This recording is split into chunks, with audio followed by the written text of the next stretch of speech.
Team India fast bowler Mohammed Shami 3 ఫార్మాట్లలో జాతీయ జట్టులో స్థానం దక్కించుకోలేకపోతున్నాడు.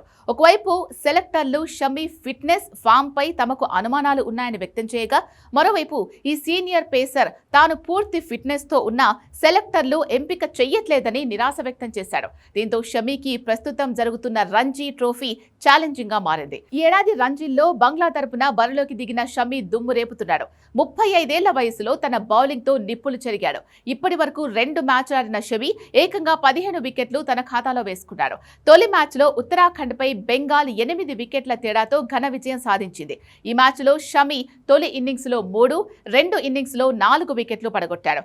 బెంగాల్ గెలుపులో కీలక పాత్ర పోషించిన Shami player of the match గా ఎంపికయ్యాడు. తర్వాత ఈడెన్ గార్డెన్స్ లో గుజరాత్ పై జరిగిన మ్యాచ్ లో మరింత రెచ్చిపోయాడు. 35 ఏళ్ల ఈ పేసర్ తొలి ఇన్నింగ్స్ లో 44 పరుగులిచ్చి 3 వికెట్లు పడగొట్టగా, రెండో ఇన్నింగ్స్ లో 38 పరుగులిచ్చి 5 వికెట్లు తీశాడు. ఓవరాల్ గా 2 మ్యాచ్ల్లో 15 వికెట్లు పడగొట్టి సెలెక్టర్లకు సవాల్ విసిరాడు. షమి బౌలింగ్ తో గుజరాత్ ను బెంగాల్ 141 పరుగుల తేడాతో ఓడించింది. సౌత్ ఆఫ్రికాతో నవంబర్ 14 నుంచి 2 మ్యాచ్ల టెస్ట్ జరగనుంది. ఈ సిరీస్ కు షమి ఎంపికవడం ఖాయంగా కనిపిస్తోంది.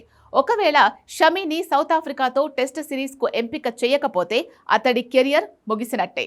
మరి సెలెక్టర్లు షమి ప్రదర్శనను పరిగణలోకి తీసుకుంటారో లేదో చూడాలి. షమిని ఇప్పటికే T20 ఫార్మాట్ నుంచి పూర్తిగా పక్కన పెట్టిన సెలెక్టర్లు ఇకపై వన్డేల్లోనూ చెక్ పెట్టబోతున్నట్లు పరోక్షంగా హింట్ ఇచ్చేశారు.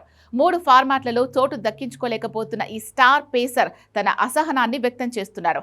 తనని ఎందుకు జట్టులో తీసుకోవట్లేదో పరోక్షంగా సెలెక్టర్లకు ప్రశ్నించారు. తాను ఫిట్ గా ఉన్నానని చెబుతూ భారత జట్టు యాజమాన్యంపై విమర్శలు గుప్పించారు.